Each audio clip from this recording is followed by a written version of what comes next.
Weird duck face for you this morning. Good morning. Welcome to the SitRep for today, the 18th of June, 2023. And it's a chilly one where I am this morning. So, drinking coffee, wearing beanies, wearing hoodies, all that kind of good stuff.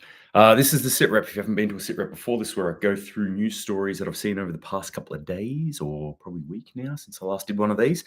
Pull it apart from the perspective of being better prepared, or roughly that sort of idea at least, where the kind of people who I imagine are watching this, like yourselves, are well-prepared individuals, people who have an eye and a mind towards the future and what can happen, the possibilities of what can happen in the world, and you want to better prepare yourself.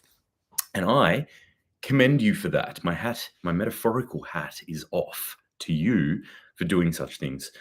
And hopefully this helps in some way. The goal of this channel is not to spread fear, doom and gloom, as you will see on many channels that are around preparedness, or at least it's to spread enough to get you active, to cause action, and then hopefully enough that you feel armed and prepared to convert that fear into confidence. That's the goal here. And to bring together people like yourselves to encourage each other, to bolster each other up, to say, hey, you're doing a good job. Let's continue doing it. Let's get better prepared for an uncertain future that we face. Good morning to you, Alpha. Good morning to you, Peter, on the YouTubes. Thank you very much for joining me on YouTube, on Instagram, if that's where you're joining me from, or listening to this on the audio version, or through Rumble. I haven't checked in with Rumble in a while, actually. Don't know what's going on there. I should do that. My cameras are separated today, by the way. I know this doesn't affect anyone who's listening to this on the audio version, but my cameras are separated, so I do have to shift my focus. Apologies if I'm not looking you in the eye when I tell you about what's going on. All right, what is going on in the world? Let's have a look. I've got a huge amount of things here, and I'm not going to go through all of them, but I'm going to start off in Australia and New Zealand, and in particular, in reference to our power, our energy, our electricity, our grid. This story, a couple of these stories are actually sent to me by my main source on Instagram, so I appreciate that. This one coming from The Conversation, talking about Australia's grid. And El Nino looms over Australia's stressed electricity system, and we must plan for the worst. Stories like this, they're always a little sensationalized, these sort of headlines, but they always catch my attention. Whenever I see things like planning the worst, I spend a lot of my life thinking about this sort of stuff from, in a professional sense, being a security advisor or a security consultant. Quite often what I'm doing is looking at any given situation going, what's the worst thing that can happen in this situation? How do I mitigate that risk? How do I work with that? And then go down from there. So I always find it interesting when we've got official channels. This is coming from the Bureau of Meteorology, the BOM in Australia, are starting to look at it and go, hey, how do we plan for this worst case scenario? I personally see a huge gap in Australian government and many governments around the world where they don't do this a lot. It's kind of paid lip service a lot of the time. There are elements where they do it, and then there's entire sections where they just go, no, that'll never happen. We're not going to waste our resources trying to plan for the worst until, of course, the worst happens. So the Bureau of Meteorology this week declared a 70% chance of an El Nino developing this year. It's bad timing for the electricity sector and means Australians may face supply disruptions and more volatile energy prices. Shock. So what we're talking about here is heat waves in particular. Any sort of heat wave or cold snap generally puts a lot more stress on any grid anywhere in the world. However, certain countries will deal with these a little better than others. Historically speaking, Australia has been good, surprise, surprise, at dealing with heat waves. It still affects our... hello, dog. My dogs have just arrived in the room. Come here. Come here. Up. Oh, you're destroying everything. Come on. Anyway, that's bad podcasting. Australians have historically been quite good at this. In most parts of Australia, the effect from heat, I think we're better at dealing with.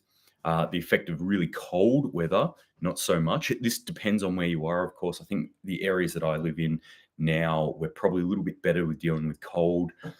Places like Melbourne can straddle that sort of stuff where it gets very cold and very hot. Still, extreme heat will affect certain infrastructure within Australia. But historically, we've been okay at dealing with... there's that dog.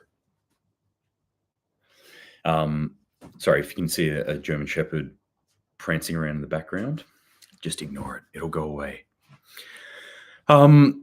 Now they're starting to signal like, hey, these sort of heat wave events are going to affect our electricity. Why?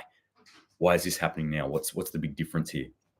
So I think the big difference here is more humans. So we've got a greater amount of humans that are utilizing this electricity. So we've had more strain on it. But I think really this, my personal take, my opinion on this is really them marking that, hey, electricity prices are going to go up and down.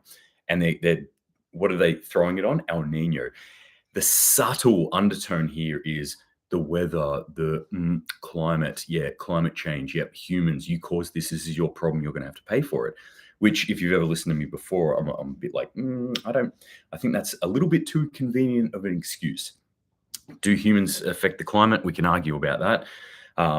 Maybe we do, maybe we don't. Even if we do, I don't think we're the sole cause, the only one cause of climate change. I think there are many, many causes of it. And I think blaming this sort of stuff where we now have to either do without electricity or pay more for electricity on climate change, which I feel like this article actually is just that little bit too convenient of an excuse. I think like maybe there's other stuff going on there if you read between the lines, i.e., what does the government do? Peter says YouTube was crapping up. No surprise there. I probably mentioned something that I shouldn't have right from the start. Did I say something about climate change, China, or Rumble? That would have been it, Rumble. Imported humans as birth rate very low in Australia and New Zealand. So Australia, what Peter's talking about there is the birth rate, the kind of, I guess, refresh rate that we're talking about, or sustainment point for birth rates is 2.1, being that you've got two human beings that come in together and breed. And if you have a 2.1, obviously you can't have 0.1 of a child, but across a population, 2.1 means that you're going to sustain your population level. Many, many, many parts of the world do not have that. We're well below it. In fact, almost every developed country or first world country is well below that. And Australia suits that as well. We're well below it. The only thing that changes that is our migration. So we allow many people to come into our country every year in order to bolster that, and other reasons why we do that, but to bolster up that kind of sustainment point of population. Which a really interesting thing was when we closed our borders in during the COVID times, what actually happened there. Have a look at what our rate became. It was really very, very interesting, and I think a telling sign to the government where they were like, oh shit, we can't just do this. There are other unintended consequences of shutting your borders. 2.4 birth rate. I imagine that's just a typo there. Says Peter, 2.4 birth rate now with the quote unquote sudden deaths that happened. Yes, the data. I'm not even going to. Maybe I should do an entire video on the data that's coming out about what's happened over the last 3 years. One of them being unexpected or sudden or inexplicable deaths that are coming out now. V injuries. That's another one. That's another really interesting one. And efficacy of Vs. Like that's some data that's dropped that you have not seen in mainstream media for some reason. Although actually, I did catch one in mainstream media, but they weren't reporting on that fact. They were just like, "Oh, this information's coming out, blah blah blah." And anyway, here's some cats stuck in trees. Like all that information's coming out now, and we can clearly see it. I mean, you could have clearly seen it if you had of like. I'm not the world's smartest man. All I was looking at was very, very basic statistical data that was coming out of many countries, and you're looking at how these things line up, and you're like, "Hey, something's not right here. All these people have got to be this is, and they should have, in theory, a rate like this of infection. They've got a rate like this of infection." Explain. No one wants to explain that. Okay, cool. Well, yeah, maybe we should steer clear of that one. Outlaw Homesteader, you're a new one. I haven't heard from you before. Welcome to the YouTube channel. Says I've put my shit right in front of the comment section here, so that's why I'm like moving around. Checking in from Ontario, Canada. Pretty quiet here, other than a couple of forest fires. That's a nice way to put it. I guess not in your area of Canada, but there's obviously been some quite large forest fires that have been happening in Canada at the moment. And if you are in one of those areas in Canada, my heart goes out to you. Obviously, we had the big ones our last big ones were 2019, 2020, and I was very, very involved with them with fighting those fires. So thinking about you guys. Also thinking about it from this perspective here, which I found very interesting. How much news have you seen about New York and smoke? And they're like, "Oh, smoke, it's the worst quality of air we've, in any country in the world right now. We can't see and we can't breathe, and we're buying respirators." And I understand that. It's bad, okay? It's really bad. Have a think about how bad it is for the people caught in the fires right now. Because we had the same thing in 2019 where everyone in Sydney was like, "This is the worst thing I've experienced, and I am traumatized because there is smoke everywhere." Meanwhile, for 60 days straight, I was fighting fires. I was up against, fighting fires, and so was everyone else in my community. And we're just sitting there looking at the news of people in Sydney going, "I've got the black lung. It's horrible." Just also shed a thought for the people who are actually involved in the fires. People being charged for arson in Canada now. Must be climate change making them do it. Yep, absolutely. Quite often the arson reason is swept under the rug, and it certainly was with the Australian ones that we experienced a couple of years ago. All right. The other part of the electricity thing that I want to talk about is that they're saying, "Hey, this is going to be because everyone's using air conditioning." I know Texas right now today they're expecting rolling blackouts, which still does my head in. Okay, we're in 2023 in some of the most developed countries in the world, Australia, USA, and they're saying, "Hey, we're expecting rolling blackouts." Like, no. We should not have this. We've had electricity now for quite a number of years. We know how grids work. This is an obvious sign that somebody has clearly fucked up. And this is the infrastructure that I think that is fucked up. This is also the way we've set up our electricity generation. And I've talked about this ad nauseum. I'm not going to go on with it. This is also, I think, the main reason for this kind of is climate change. Did he just say that? In a way, let me explain this. Climate change in the form of climate change fear. Climate change fear leads people into believing that how we generate electricity bad, naughty, and bad. So we need alternatives. What are those alternatives? Solar, wind. Right. Okay. Yep. Let's just do that. Let's just switch over to that. Hey, we don't have enough electricity anymore. What happened? Maybe it's because if you want to live the lifestyle that you were living 3 years ago, but you're using a totally different technology to generate it, one that cannot sustain that level of electricity or that usage of electricity, where the key point here is peak power usage. That's what we do. We generate more electricity than we need because we have peak times and we have trough times. It's these peak times that are the issue. Solar has a fixed amount of electricity that it can generate, and it generates it at certain times, i.e. when the sun is shining. So if at night when the sun is not shining, everybody wants to turn on their TVs, which people do, or we hit a heat wave and everyone wants to turn on the electricity in the form of air conditioning, well, it can't sustain that. Nothing could sustain that. Nuclear. Yep, that's probably the only way. At the same time, electric generators, including coal, gas, solar, and wind, can become less efficient in hot temperatures and so provide less energy to the system. Now, this is true, but much more for solar and wind than it is for coal and gas. This lowers their capacity to transport energy, and transportation of energy is actually one of the big ones. Transportation of renewable energies is a huge problem. And I say this all the time. That I am not against renewable energies. I'm not against it in any way, shape, or form. I am a massive proponent of solar on an individual scale. I think it works really well if the individual can supply their own electricity in whatever form you want. And there are many, many different ways. I'm not going to get into it. But when we look at mass grid-wide electricity generation and transportation, solar just doesn't cut the mustard. It just doesn't work. So why they keep doing this is a little bit beyond me. 2002 Sydney was worse. I was there, covered in ash. My chickens now have solar, says Peter. There you go. Right down to the individual chicken. That's where it works. All right, enough about this electricity shit.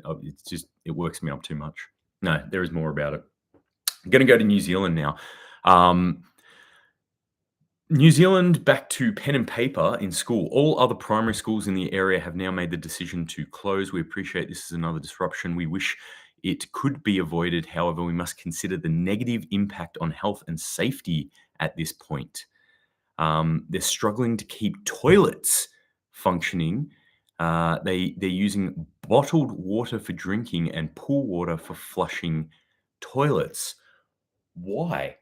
Why is this happening in New Zealand? Well, widespread power and internet outages across Auckland, causing havoc on the coldest day.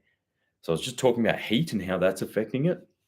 Another country that is well suited to deal with cold conditions, New Zealand, is experiencing power outages across Auckland areas. For those who don't know, Auckland's their largest city. So this is I imagine the most populous part. I've been to Auckland a number of times, and it seems to me, of everywhere I've been in New Zealand, the most populous part. More populated than Wellington, which is the capital. Peter, help me out here. You're down there. And much more populated than the South Island, which I enjoy much better than the North Island of New Zealand. Anyway, widespread power and internet issues have been causing havoc in Auckland region on Wednesday, closing businesses and schools on the coldest day of the year so far. So we see this again. Weather issues that are affecting electricity, affecting internet as well.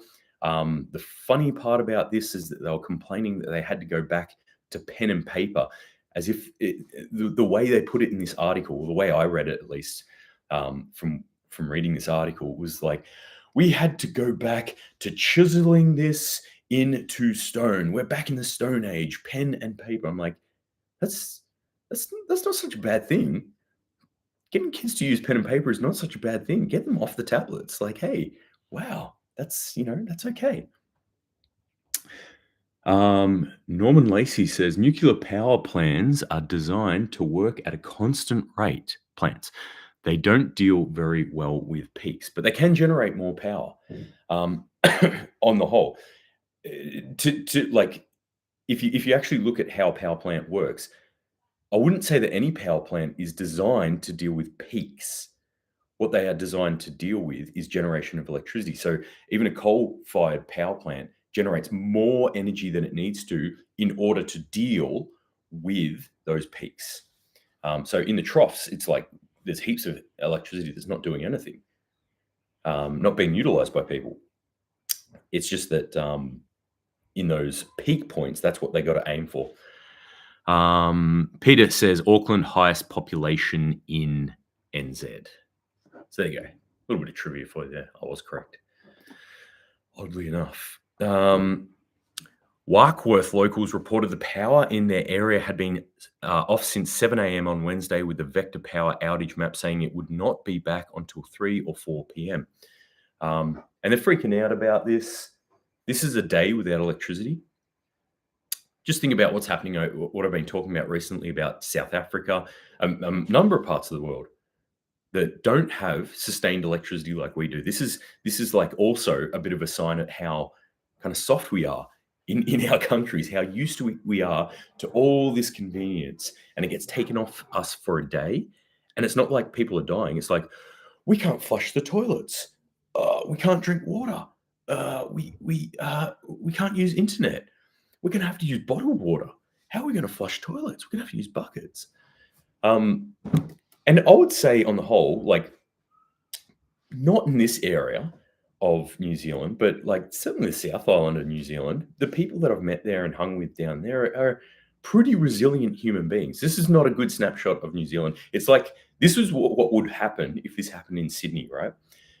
People think Australians, New Zealanders are hardy, resilient human beings. On the whole, we're not. And that being because on the whole, we're in cities. The most of our population lives in cities, and most of our population acts like this.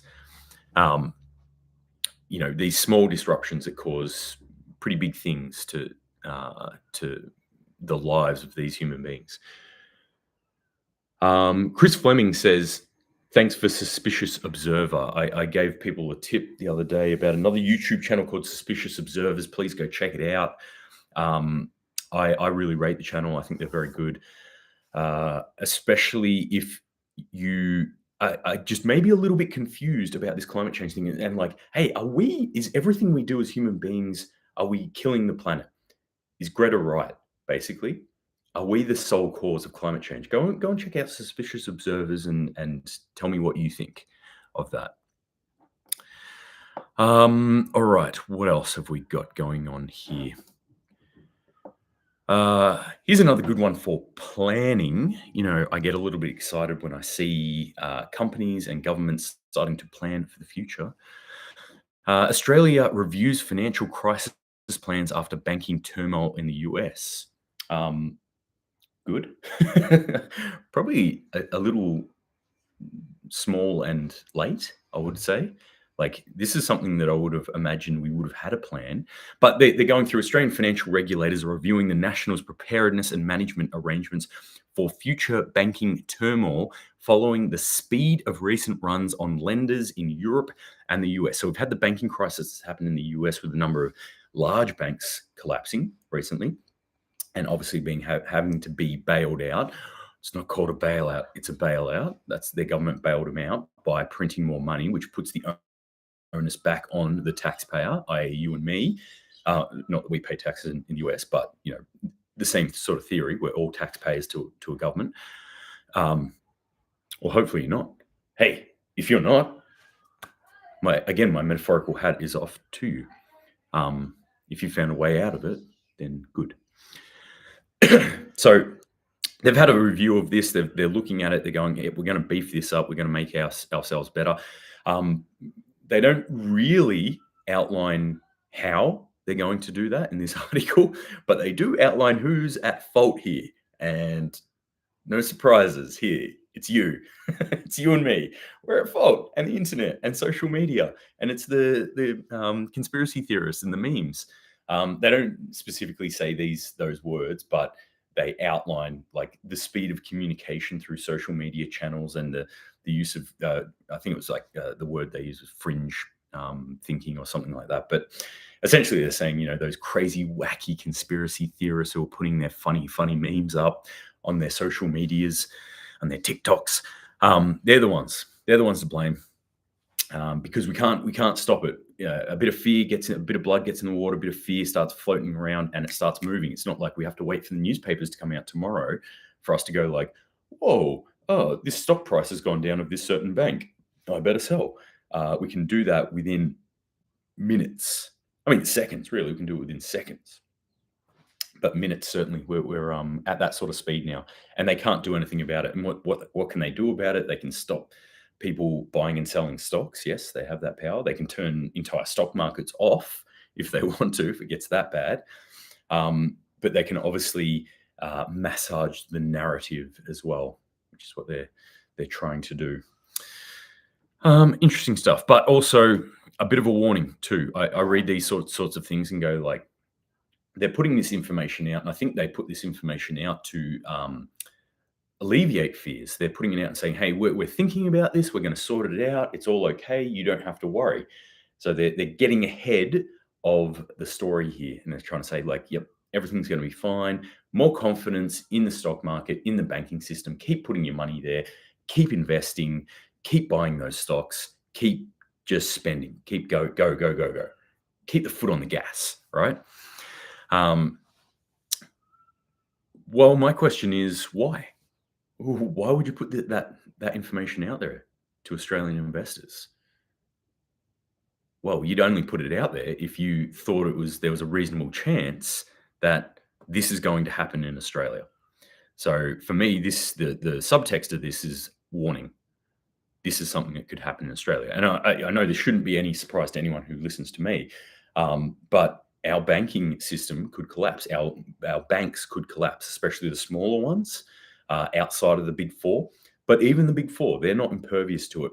I will say this, though, from my limited understanding, they are a little bit better. And I say a little bit, but in comparison to some other banks, especially those US banks, a lot better at diversifying their portfolios, at diversifying where they put their money and how they lend out and their criteria and all that sort of stuff, that they appear to be a bit better. But no one's impervious from a collapse, especially not in this climate now, especially with those wacky doomsday saying conspiracy theorists and their fucking memes. Damn them. Peter said, notice media today silent on the WHO pandemic treaty. That's an interesting one. It's complete takeover, including the financial markets. So what he's talking about there is the other part of this sort of story is, where are we heading? They're putting fear out there going, look, there's potential that we could collapse. We're going to sort it out. And I can guarantee you part of that solution for them sorting it out will be a central bank digital currency. Here it is. Just sign up. In fact, no, not just sign up. They'll sign us up for it. Soon we just won't have a choice in this. Chris Fleming says insurance money in the silver and gold. Yes, I was actually listening to some stuff from a Prepper channel podcast recently, and they were talking about silver and gold, and people were like, yeah, fuck that shit. Like, you can't trade that in an emergency, like actual shit hit the fan emergency. And it made me think, I'm like, yeah, there is a part of me that kind of thinks like that. Like, I guess I could trade this, like, if things got really bad. But I don't really think of it like that. I definitely think more like what Chris is saying here. It's an insurance policy. In fact, what it is it's a bank. That's how I think of gold and silver. It is a bank. It's my bank, though. And it's backed by the actual goods being there. I can see the goods. I can see the stuff there. Every other bank doesn't have that. No other bank really has that. It's a form of becoming your own central bank. But it is a hedge against future inflation. That's usually what I tell people. Not an investment, savings. Not an investment, savings. Don't invest in gold and silver. You put your savings in gold and silver. Anyway, let's move on. Peter says silver can be traded and shit hit the fan. I've been in countries where it saved me. It certainly can. And like, that's what I said. It is part of my thinking. It's just not the whole thing. I'm not like, right, I've got all these rounds because this is what's going to happen. We're going to go Mad Max, and I'm going to be down there going, here's one silver for a loaf of bread. To give you an example, when I was in the military and the special forces, this was something that certain special forces would do when they were operating behind enemy lines. They would have an E&E kit, or sort of your shit hit the fan kit, and part of that might be a couple of gold bullion coins. You'd sign out a couple of gold bullion coins that if you were stuck and you were escape and evasion sort of phase, enemy was chasing you, you're in a foreign land, that you could use that, you could barter with that, you could trade with that for transportation, food, weaponry, whatever it was that you actually required. So yeah, it's not beyond the realm of possibility, and I have actually seen it happen. And certainly when I was in Venezuela in 2019, um, watching how they operated, and they actually got to a point where people were legit trading gold jewelry. So they were getting gold chains and they were like breaking off a couple of chains and they're like, cool, how much for these groceries? Oh, I'll give you this. And the person was actually weighing it up. Um, that that was a bit into their collapse though. So that took a little bit of time to get there. So there's kind of a Goldilocks zone for gold um, and silver, being that straight up, people still want cash. So that's why I have cash as well. If a shit like, and I've seen this happen, like in a hurricane or something like that. Fuel, you know, is at a premium all of a sudden going down there, and they're like, oh, we're not selling any fuel, or we can't, sell the fuel. I'm like, cool. Here's $300. Give me 20 liters. So there's that sort of point, and then it gets to a point where cash becomes a bit meaningless, or inflationary effects, like in Venezuela, cash was useless. So they're like, no, we want actual goods. The person has to know what gold is, what silver is, and they have to look at it and go, yes, I legitimately think this is gold or silver. Know how to weigh it up, know what their relative scale or what their relative worth of that is. So that takes a little bit of time to come in, but certainly it's not beyond the realm of possibility that that could happen. But again, not my main goal. Not my main goal with gold and silver. I think I actually, what I really think of it is generational.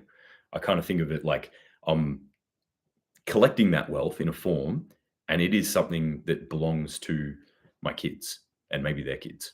So, um, used to carry USD also, but not much these days. Yeah, USD works well around the world. Worked well when I was in Venezuela, for example. It was transitioning at that point, or fluctuating between USD and euros, but the local money was useless. Any war zone I've been into, USD's usually worked, usually because they're involved. All right, last one that I'm going to talk about today. We're about 32 minutes. Yeah, that's probably enough. This one was coming out of Western Australia. It's very Australian, New Zealand focused today, and there's a whole heap of other stuff that I'm not touching on. Coming out of Western Australia, and I thought it's an interesting little bit. Maybe a side note or a footnote, really, to most people wouldn't notice it. So, this would go under the radar of a lot of people. For me, though, I saw this, and this was sent to me by my main source on Instagram again. So thank you very much for that. And the comment that they had on it, I thought was pretty spot on. This could get bad, and this could get really bad really quick, and it could be to do with our food, and particularly attacking our farmers. It's not an attack per se, but I've said this before. When I say attacking food system, attacking farmers, it's just that there are a number of different things that are coming in that, if you add it all up, it looks like a perpetrated attack. It looks like an organized perpetrated attack. Okay. This one is from news.com.au. Furious WA farmers, that's Western Australia for anyone who's not in Australia. And that's to give a quick explanation of the states. Western Australia is almost the entire western part of Australia. It's huge. It's very rich, resource rich. And during the COVID times was on the cusp of secession, was going to leave Australia. It's a bit of a joke. They weren't, but they kind of, they're always talking about it. But, things happen in WA that don't necessarily happen on the East Coast. But this one here, I think, is a bit of a warning to everyone. You could see this happening. Furious W laws will hold us to ransom. So again, this is part of, I've blanked on the word. It is separating us today. And this is to do with this a bit of a parliament of a group of Aboriginal people. They're going to come in, and they're going to inform the government how we should make decisions, and they'll have a say on everything. Which, in theory, this is the thing. All these sort of woke ideas, all these things are are built around this idea of like, well, that kind of makes sense on the surface. Like there's a fairness there, but when we actually delve into it, we go, actually, is that fair? Is it okay to? It's like, are we just picking people on the like? Are we genetically testing each disease? Cool, you're okay. You can be part of this gang, or can you not? Or do we have swatches and we go, the tone of your skin? I don't think you've got enough melatonin in the skin. So, yeah, not you're out. Anyway, beside that, this story here is talking about this plan that they've got. Not a plan. It's actually coming into. It was a plan that they had, and it's coming into action now as of the 1st of July. Farmers in Western Australia are furious about sweeping new cultural heritage laws that will require them to pay an Aboriginal consultant up to $160 an hour to obtain permits to do anything, absolutely anything on their land. And it's saying there as in the farmer's land, the farmer owns the land, but they have to pay someone to come in, $160 an hour, and they can book it out for a day. So they can go 8 hours, I'm going to be here. They can say, oh, I'm going to be here 2 days. You've got a very big parcel of land. I might be here for a week. And you have to pay $160 for every hour that I'm here. And this is that on their land that might disturb more than 50 centimeters of soil. Half a meter of soil, if it's going to get disturbed. So if they want to put in a veggie patch, they will have to get an Aboriginal consultant in. Locals have warned that the Aboriginal Cultural Heritage Act in 2021, which comes into effect on July 1, could bring economic activity to a halt while empowering a vast new layer of bureaucracy to hold businesses to ransom with costly red tape. The key change under the new act is the establishment of the Local Aboriginal Cultural Heritage Services, or LACS, which will be responsible for determining whether an activity will cause harm to cultural heritage. Now, certainly, I'm all for cultural heritage. I don't mind that at all. What these farmers are worried about is that essentially, like for starters, that this bureaucracy and red tape and cost that it's going to cost them to do anything, and who knows what time it's going to take. My dealing with any sort of organisation that has anything to do with government, personally, means that you'll put in an application and it could take up to, well, in my case, it took 18 months to get plans approved. All the while, I was paying for something that I didn't have yet. I still had to pay for it for 18 months while my paperwork's probably sat on someone's office desk for 18 months. At what point do they go, oh, look, we're busy, we can book you in 3 months? And so the farmer goes, cool, well, I can't grow crops this year. I'll just sit on it. Or I can't afford to bring someone in to check for cultural heritage damage, so I'll just sit on it. Disturbing sort of stuff, but this is going to have wider effects of with our food system.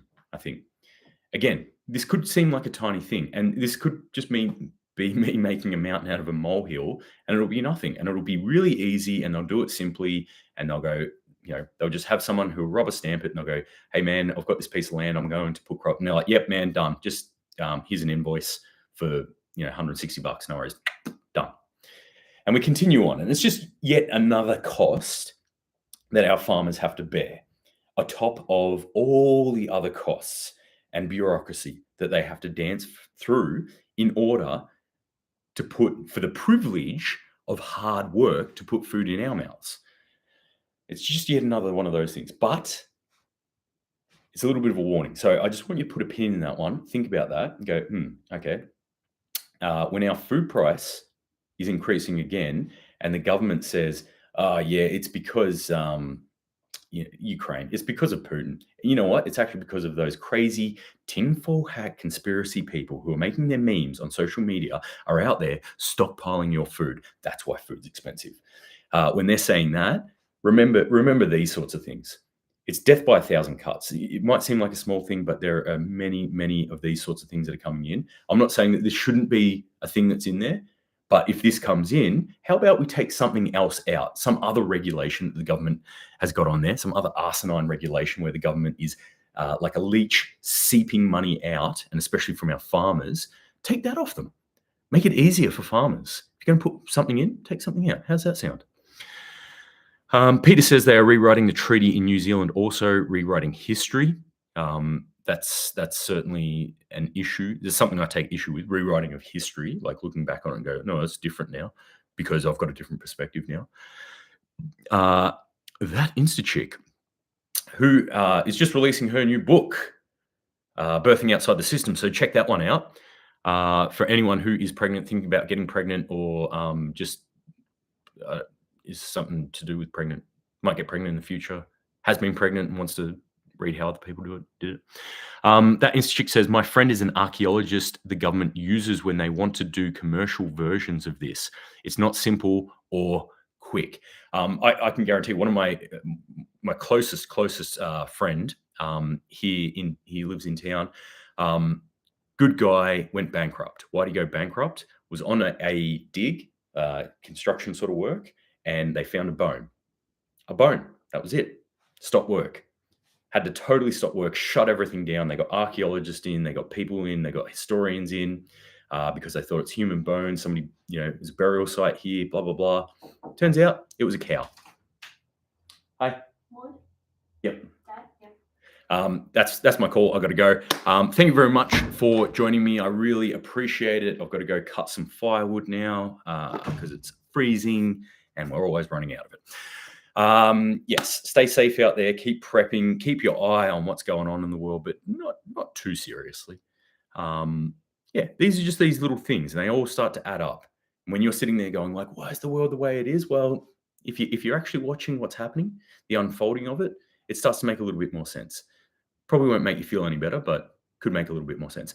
As always, keep out there in the garden. Keep trying to grow that food if you can. It's way too cold right now where I am, but I'm still thinking about it.